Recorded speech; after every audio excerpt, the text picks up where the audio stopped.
Hello and welcome to part 22 of my video series on how to use Blender 2.6. This is part 3 of a 3-part mini-series on how to simulate cloth in Blender in 3D. So if you haven't seen part 1 and part 2, I'll put the links up on the screen right now and in the description. So go ahead and watch those parts 1 and 2 if you haven't seen them already, and come back to this video. If you have seen those part 2 or part 1 and part 2, welcome back and we'll get started. In this video we're going to talk about cloth. And we're going to make a t-shirt and have the t-shirt act like cloth, essentially, on the character. Now, a few years ago, in 2006 and 2007, I made an animation of a dancing yellow bunny. And now this wasn't done in 3D, this wasn't done in Blender, this was done in 3D Studio Max. But I learned a lot, and I spent a lot of time getting the t-shirt on my bunny to look good and actually act like cloth, especially when the bunny who is dancing is doing a lot of acrobatic movements. Now, I can't put this video on YouTube because it has copyrighted music and it will get blocked. So I'll play a little bit now, and I'll put the link in the description to go and watch it on another video site. So the bunny is dancing. It doesn't look like too much right now, but he starts doing some pretty crazy moves. He ends up doing, rolling on the ground, doing whatever this worm is called. He does like a windmill kind of a thing, and then he does a spinning handstand. And over the process of making this, I discovered that it is actually basically impossible to simulate 100% cloth on characters that are doing a lot of complicated movements. The cloth gets tangled up.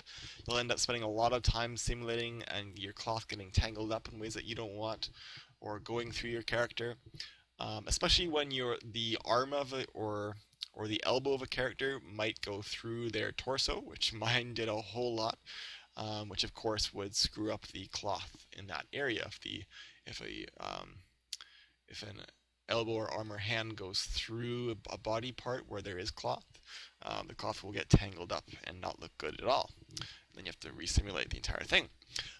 So what I did is I actually took the character or the shirt and made part of it kind of fake cloth. The entire t-shirt is not simulated, especially parts on his chest that wouldn't move much anyways, and on his back, and around his neck above his shoulders, are not simulated at all. They're just deforming to the mesh of the character, which is being deformed by the bones of the character.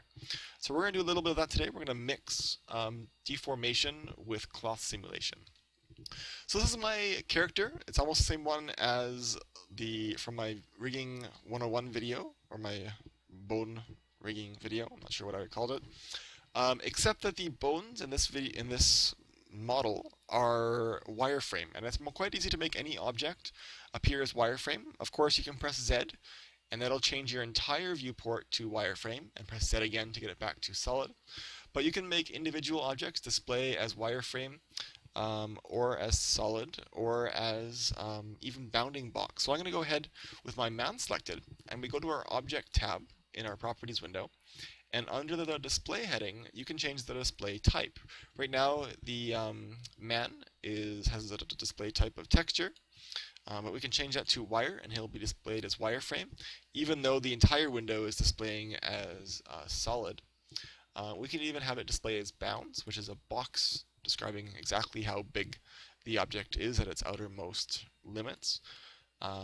Or again, solid, which we'll leave it at. These bones would normally display like that, but because I had a gray character, which was the original or default material, and I had gray bones, it was hard to see, so I made my bones wireframe displayed. Okay, down here in my layers, these little square buttons are layers, which are kind of like Photoshop or GIMP layers. But in 3D, they're more like parallel universes, if you want to take that geeky example. And so if you click on these little squares, you can switch between the different displays and the different layers, or you can hold Shift and have multiple displays, or display. So my layer 2, the second box, has just my t-shirt in it, and layer 1 has my character bones and camera and lamp. I'm going to move my t-shirt over to the first layer, so I'm going to right click to select it and press M, which brings up the move to layer, M for move, and then I click on the layer where I want it to be moved to, which is in this case that first box. So now back to layer 1. We've got that t-shirt. I modeled it. It's basically just the same mesh as the character. In fact, I made a duplicate of it and then chopped off his head and arms and legs and just remodeled a little bit of it, make it a little bit bigger. Or you can model it from scratch, but it's a t-shirt. So we want this t-shirt to be on my character, even if my character is animated. And of course, right now, if we move the character, the t-shirt does not follow along. Now we could take this t-shirt and we could add in the physics tab in the properties window, we could add cloth to it, and then we could add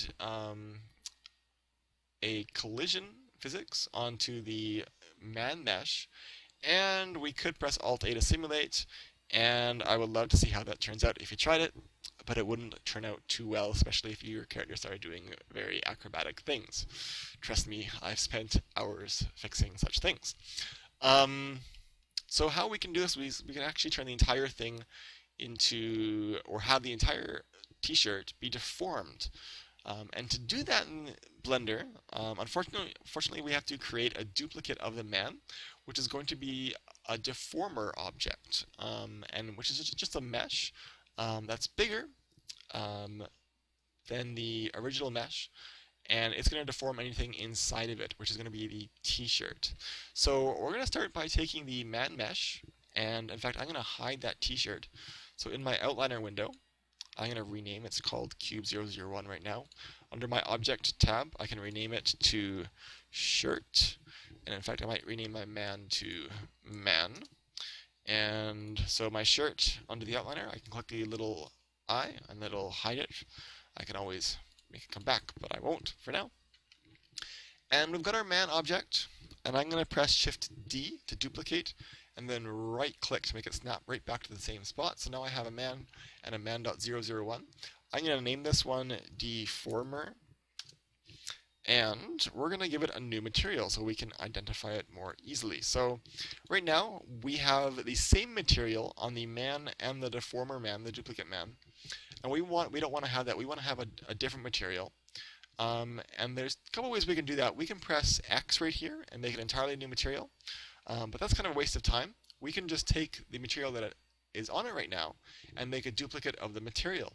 You'll see that there's a 2 next to the word material, and this material is being shared by two different meshes. That's why that 2 is there. If we had this bluey purple material shared by 18 different objects or 18 different times, this would be 18. If we click on that number, 2, we'll make a unique instance of it. So if we press 2, it gets renamed because it can't have the same name. And now we have 2 of the same color material, one on our old man mesh and one on the deform mesh. I'm going to call this one deform green, and so I'll change this to green just because it's different than purple. And so now if I grab that, you'll see that the original mesh is still purple-blue, but our deform mesh is green. And in fact, what I'll do now is I'll change my display type to wireframe. Okay, with our deform mesh selected, we're going to go into edit mode. Maybe I will turn on my display. There we go. Of course, edit mode is tab. So it's done a million times by now. And we have to make this mesh bigger. And if we just press S, it won't do, oops. I'm going to press A, then A, and then press S. That's not going to do a very good job because we want it to be nicely uniform around the man. So I'm going to go ahead and press A. Alright, so this is actually an edit. I've come back into this video because I did something pretty inefficiently. Our goal at this point is to scale our deformer mesh up so that it's equally around. It's bigger than the original man mesh, but it needs to be equally around the man mesh, but a little bit farther out. And how I did it originally in this video, and it took me over 10 minutes, so I've found a faster way of doing this, is that we needed to, of course, select sections of the model and press S to scale up. And hopefully it scales uniformly. We ran into some problems, especially around the thumb and the feet areas and the neck especially, where we had to go in and edit and kind of move vertexes out individually to get a pretty uniform, larger model for the deformer model so that it could encompass the shirt. Now, an easier way to do that, instead of scaling each individual section, like the arm separately and the head and each leg, is to simply select all of the vertexes, so press A, and then if you press S, it scales from the object's center, in other words, the median point of all of the vertexes. But if you press Alt S, that scales along what's called the normals, and if you move your mouse up, it scales it inwards. In fact, you'll have things go negative, like the hands are going negative right now. And you don't want to click with that because that'll become permanent. But if you move down, it'll scale the normal towards or outwards from each individual vertex. And so that's the exact effect that we want exactly, or pretty much. So now you can see we've got a nice even. If I might even do that again, Alt S, and then move my mouse down. So we have a nice even larger mesh around our character. And that did a pretty good job. I'm going to quickly go and press or go and find my t-shirt again. In fact, it's in my other thing. So there's my t-shirt, and it fits quite nicely. I could probably even take this deformer mesh and Alt S and move it up, so it's not quite as big. And the only problem areas I can see are under the armpits where it's not scaling out as much, so we'll just press S and then move them down, and that looks pretty good to me. I'm going to go ahead and turn this back to, I'm going to go ahead and hide that t-shirt. Of course, I still have it on my second layer because this is the original file again, and I'll make my mesh solid, and we'll get back to the original tutorial. So we'll change that back to wireframe, and I'm going to hide the t-shirt for now. Because this man was already rigged up to the bones, and we duplicated the man to make this outer deform mesh, the bones not only control the purple man, they control the deform mesh too. If you duplicated the man before attaching your man to your bones, you would have to parent the deform to the bones as well. You'd have to do it a second time because you do want this outer deform mesh to go along with the bones like it is right now. If I did not have the, actually I'll just delete that.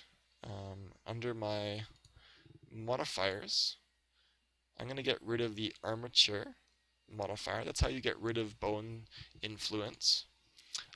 So now if I had no influence on that outer mesh, it would not be good. So I'm going to select the deform mesh and then shift right click on a bone, doesn't matter which bone, and press Control P for parent, and with automatic weights. And so now the outer deform mesh follows along. Now the theory behind this is that the outer deform mesh is going to control or deform as it's being deformed by the moving bones. Anything that we kind of point it to be deformed with. In this case, we're going to do or have the t-shirt deform with this outer deform mesh. It's kind of like this outer mesh is acting like bones to anything that we tell it to that is inside of it. Now you could just take the t-shirt and you could parent it to the bones with automatic weights, and it might do a pretty good job, but the benefit of doing it this way is by having a deform mesh, you can have the character wear different clothing at different times. You can swap in and out things very easily, and you don't have to rig or weight paint or rig the each piece of clothing individually. You can just make one deform mesh and have it perfect, and then stick any piece of clothing in there you want, and it will deform as soon as you add the modifier to it, which is quite easy to do. So let's do that. Let's go ahead, and with our t-shirt selected, we are going to add a new modifier. We're going to add, we already have the subsurf modifier on it to make it smooth. Of course you don't have to, but I'm going to add a mesh deform modifier to it. Now with the mesh deform modifier, we have to point it to an object that will deform the t-shirt, and that of course is going to be the deform person, the bigger version of the person that we just made. So I'm going to point under the Deform Mesh Deform options to an object. It's going to be the thing that I named Deformer.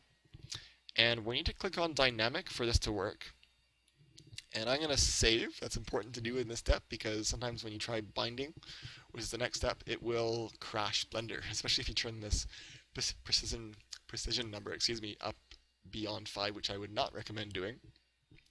So I'm going to go ahead and press bind, and I'll pause the video and come back. It'll take between 30 seconds and a minute, sometimes less, sometimes more, depending on your mesh and your computer. Okay. Okay, so that took about 45 seconds for it to bind the t-shirt to the deform mesh. And so we can always undo that. At any point I can unbind, which means that the t-shirt is now free of any deformation. So now because the bone is affecting both the man, the purple man, and the outer deform mesh, and the outer deform mesh has been pointed to by the mesh deform modifier on the t-shirt, when we move the bone, it will deform the outer mesh and therefore deform the t-shirt, if you can follow. So now if I rotate it, it will deform that t-shirt. Now, depending on how accurate your deform mesh is to your character, how uniform it is in size, and how well rigged your character is to the bone and the mesh deform mesh is to the bones. In other words, you need to go into weight paint mode and make everything bend really nicely at the different joints. This will turn out well. Now, because this is a very quick and dirty model, you will notice that the deform isn't working as well as we would have liked. The person is sticking through depending on how much we rotate the different bones. So my recommendation for that would be to spend more time rigging your character, fixing, and not just using the automatic weights, although I haven't covered that in any of my videos yet. But I will offer a couple of solutions. Let's see what happens. Yep, it is kind of deforming differently here because the deform mesh is deforming differently than the person is, and neither are set up very well in the first place. It looks pretty good, but of course if I press R and then Z, I can really mess it up. Now what they actually did for the Sintel Open movie is they actually went in, or at least in the light version. I'm going to select all the bones and press Alt R, which will get rid of any rotation, then Alt G and Alt S to get rid of movement, any bones that I moved a little bit or any bones I scaled a little bit, and Alt R of course undoes any rotation, so now it goes back to its default position. With Sintel, the female character from the Open Blender movie, at least in the light version, they actually deleted the character's mesh below her clothes. So in other words, if I went, why can't I select? I'm going to hide the deformer. In the character mesh, I'm going to have to hide the shirt as well. They deleted, I'm going to have to see the back sides, the parts of the mesh underneath the clothing that they did not need so that it would not stick through. I'm going to go ahead and do that now, although I would be cautious or give some warning about doing this because then you don't have it if you need it back. Let's say I wanted him to wear a tank top later on. He couldn't wear a tank top if he didn't have any mesh underneath. Vertexes, let's see, and I'll get rid of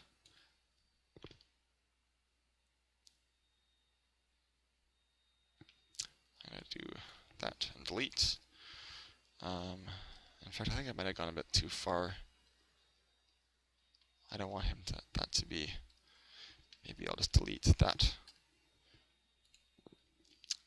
and that, and I'll hold Shift and Alt to get that one as well. And vertexes, maybe I'll delete those ones, or maybe just move them down a little bit. Yeah, that's what I'll do. And I'll box select those guys and delete them as well. So now I will unhide my shirt, and well, I would probably want to move that edge closer up to the edge of my shirt. But as you can see, because there is nothing under there, it's less like, well, you can't have it poke through unless you go really far. And in this case, I could make that edge even lower down. and it would give me a better result. So I'm going to press Alt-R to get rid of my rotation. But there is one other way that we could do this, or at least a way to improve this if we wanted to add a little bit of cloth subtlety into this. Especially if you have like an object or a piece of clothing like a skirt or a baggy piece of clothing. And in that case, you would want to probably combine this technique, the deform technique, with actual cloth simulation. So what we're going to define is areas that are going to be just deformed, and then we're going to leave some areas like the ends of these sleeves and the bottom of this shirt, which will actually still be simulated like cloth. So we're going to go into our Object Data tab, and we're going to define a new vertex group like we did in the last video for the flag. So we're going to go into Edit mode, and I'm going to press A, then A again to select my entire mesh. We're going to create a new vertex group. I'm going to call this one pinned. And we haven't assigned anything to it because I'm going to get rid of, by holding Alt and Shift, that ring or that loop of vertexes. Same thing over here, and same thing down here. And maybe one more time, so that those ones that are not selected will act like cloth. So everything that is selected now will just be deformed with the Mesh Deform modifier. So I'm going to assign these vertexes to the pinned group, and just to make sure, I will select them. Okay, so under our cloth options, we actually have to add the cloth physics to the t-shirt. And same way, I'm not on frame 0, so it just messed up automatically. And on my man, of course, I need to add collision, so it actually collides. I'm going to give it a silk preset. And now we don't want the entire thing to act like cloth, so we're going to pin by clicking the pinning button underneath the cloth section in the physics tab in the properties window. And we're going to define the area to be pinned. Of course, it's going to be the area that is in part of the pinning group. So I'm going to select the group pinned underneath the word pinning checkbox. And so now, because we have the entire thing deformed, that's going to work. But because we also added cloth onto it afterwards, we're going to simulate cloth, which is going to kind of override the deform. But because the cloth is mostly pinned, all the pin sections are just going to have the deform on it.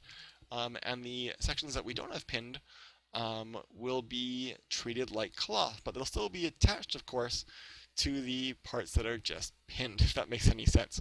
In other words, the main body of his t-shirt is going to be just deformed using our Mesh Deform modifier, and the edges, the ends, are going to be acting like cloth and not rely just on the deform or the Mesh Deform modifier. So let's go ahead and add some animation. I have to, of course, be in pose mode on my skeleton, and I'm going to turn on record. Now, if we rotated these right away, or moved or posed our skeleton in any way, it would mess up our cloth, because our cloth simulation has to always start at the pose in which we modeled everything at. The t-shirt was modeled to fit him at this position, so we're going to press A in pose mode, and I'm going to press I to insert a keyframe of all the bones, which is why I selected them all. So I, and I'm going to set a keyframe of location, rotation, and scale, so that we know that they're going to be at this location, rotation, and scale at frame 0. 20 frames later, the cloth is going to mess up because it's going to try to simulate, not do a very good job, but that's okay. You can ignore the cloth for now because we haven't simulated it yet. I'm going to rotate his arms up and ignore the cloth, of course, because we haven't actually simulated it yet. And we'll go 20 frames later. We're kind of going to make him do arm-only jumping jacks. So make it go down 20 frames later, 60. And of course, you always animate a skeleton in pose mode, not in edit mode or object mode. Okay, let's turn off record. Let's go back to frame 0. Of course, it looks good for now. We need to simulate the cloth simulation. And so you'll notice that the Mesh Deform is doing the entire job of the body of the t-shirt, because that is the part that was pinned. But you can see the cloth wrinkling and doing some nice clothy-like things on the arms. When the arms go up, the sleeves slide down a little bit. That's wonderful. We're still getting some things peeking through, but we will fix that in just a sec as soon as we run out of simulation. Nice, the cloth is falling down a little bit. That's great. Okay, I'll press escape. With our t-shirt selected, of course, we have our cache right there. I'm going to go into the cloth cache section, and I'm going to bake this current cache to the mesh so that we can't lose that simulation anymore. Now we still see some stuff poking through. We'll fix that by adding the solidify modifier, which we added to our first cloth in the cloth part 1 video. So the solidify modifier gives you thickness to your cloth, and it lets you make it bigger. So I'm going to make my t-shirt bigger by moving it outwards and then making my thickness more. So you can see those problem areas essentially going away. So now he moves his arms up. I gotta fix it a little bit more. And he moves it down and up and down. And let's just play it in real time, or as real time as it can get. And that looks pretty darn good. It's gone past frame 70, which is why it's messing up, so I can change the end of my timeline to frame 70. And we are pretty good to go. So you can use these two techniques. You can use the Mesh Deform Modifier and the cloth simulation to get more efficient cloth. I don't believe that I turned on self-collision, which is why I'm getting some glitchy things in the sleeve as it kind of falls down into itself. Now, when you're doing anything with my tutorials, you will have to probably try it more than once. It took me about 3 or 4 or 5 times to actually even get the Mesh Deform modifier to work, and that was because I just wasn't doing things properly. If you're having any problems, of course, I can't help everyone, so try watching my videos again or just good practice is to go through my videos a few times, pause the video, come back to it, follow it step by step, and you will get the same results that I do, I promise. Until next time, thanks a lot for watching, and I'll see you then.